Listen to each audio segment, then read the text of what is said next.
Hey, hello leaders. This is Paul Grau Jr. and welcome back to Run to Your Leadership Challenges. So today I want to talk about what I would consider a high-performing leader's greatest resource.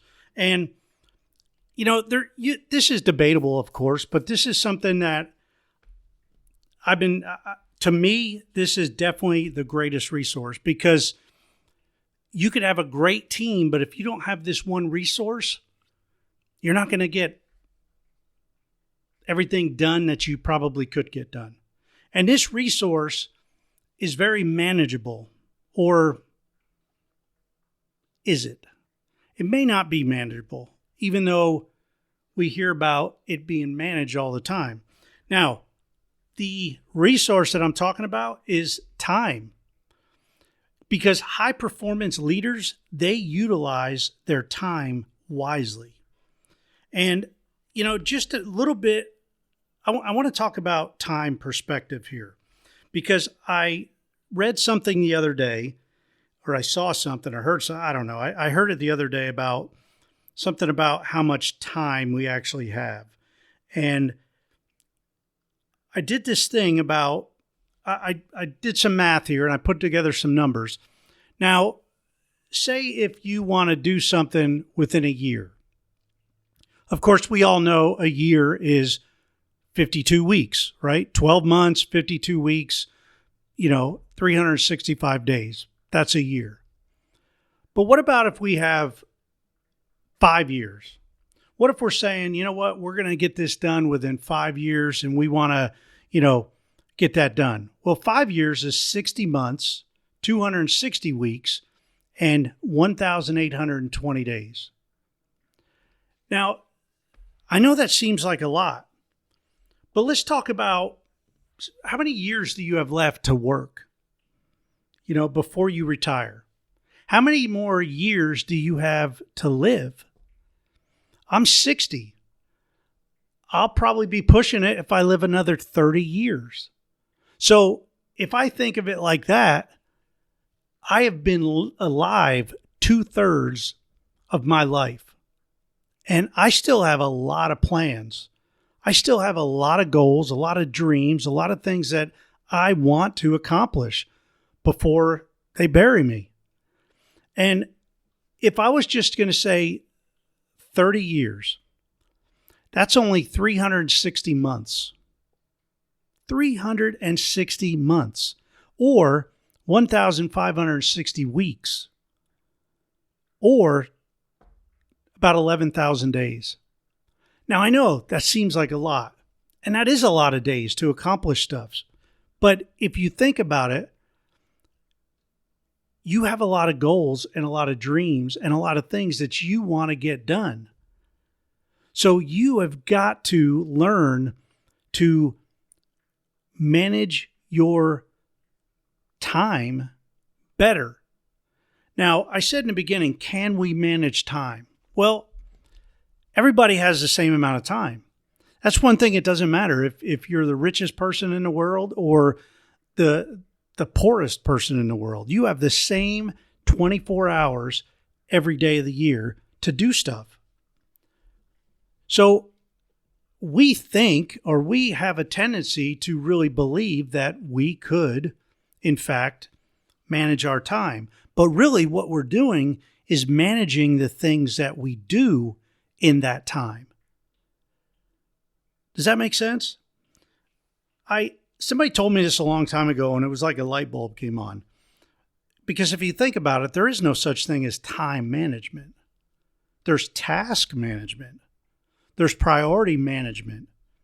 But as far as managing time, everybody's got the same time. And no matter how much you manage time, you're still going to get 24 hours today and tomorrow and the next day. So we have to really think about this because a lot of times that time has a tendency to manage us. We have time restraints that we put on ourselves. We put deadlines on tasks to get it done by a certain time, right? So my challenge to you today is to think about all the things you do on any given day And the best way to manage your tasks so they get time, or so that you have adequate time to do those, is to schedule your priorities first. Schedule them first. Now, you could look at, was it Stephen Covey, the 7 Habits of Highly Effective People? He talks about priorities, and he talks about urgent and non-urgent. And you could do something like that. Or you could just say, okay, these are priorities over this, and this one takes priority. But then we run into another problem, because it seems like almost everything that we have to do is priority. And you know that if somebody else is wanting you to do something, it is their number one priority. So then we have to weigh that. How much of a priority is it? Well, I live by calendars. If it is not on my calendar or not on my schedule, it's not getting done. And so I would challenge you, and I would recommend that you put your priorities on the calendar first. And if they're on my calendar, they're not going to be forgotten. So in order to get your true priorities, that may be some kind of soul searching thing where you got to decide what is the biggest priority. Because ultimately, the things that are the most important to you should be your top priorities. And a lot of times they're not. And I have found, in order to get my top priorities up top where they belong, and for me to give them a time priority, I really focus on aligning my priorities with my values. So I said earlier, we have the challenge today because everything seems to be a priority. Everybody wants their product or their service done now. I mean, I called my pharmacy. I called to renew a prescription. I said, man, how soon can you get it to me? Well, they have a system in place, and all I have to do is open up the app and order it. So if I forgot to order it because it wasn't on my calendar to order it, it's my fault. I got to suck it up and wait until they get it to me. I shouldn't expect them to jump through hoops because something that I forgot. So do some soul searching today. Do some things and figure out what your top priorities are in your life.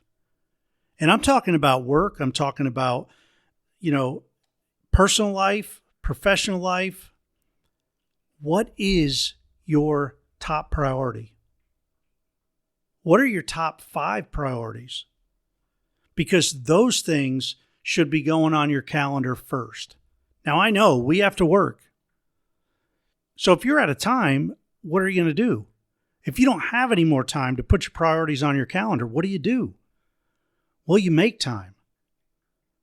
Maybe you get up an hour earlier, or you go to bed an hour earlier so you can get up an hour earlier. Maybe you go to bed an hour later so you can do extra things.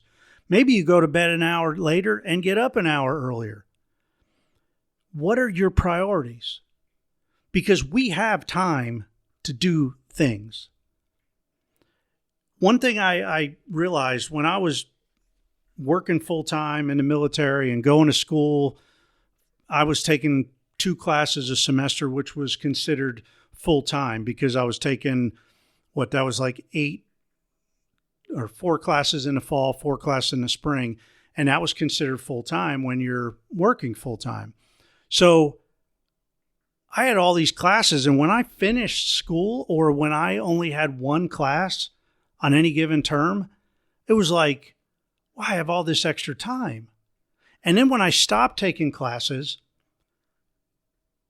things automatically, very quickly filled those spots. So I was like, how did I ever have time to go to school? Well, I had time because I made it a priority. And I did without certain things.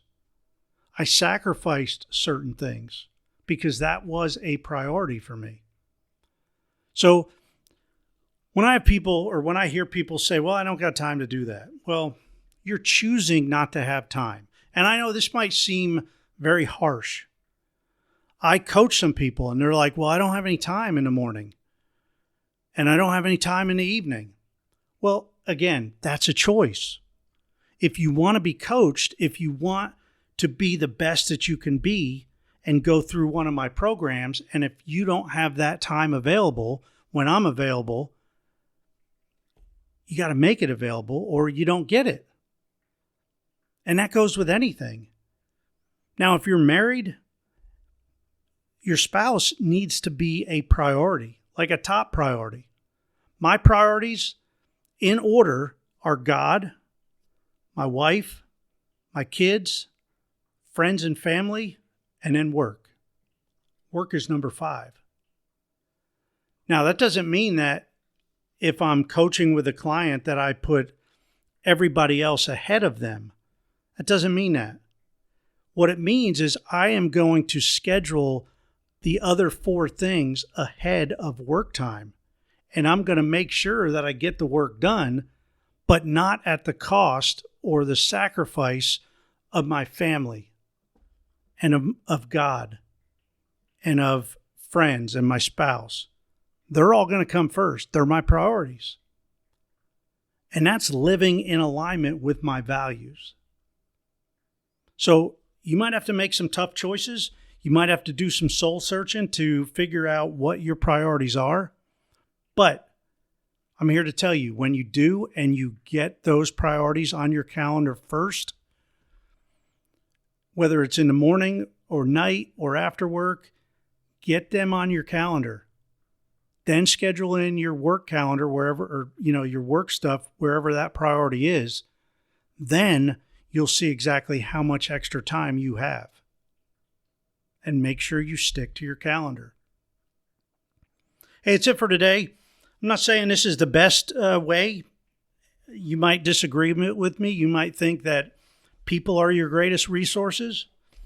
And that could be too. I can make a case for how people are your greatest resources. I can make a case where I can say, talent, your skills, your hidden skills, they're your greatest resource. But right now, I really believe that time is our greatest resource. And how we manage the tasks into our time is very critical to be a high-performing leader. Hey, that's it for today. Sorry I went a little long. Come on back tomorrow for a brand new episode. And until then, run to your challenges. We'll see you.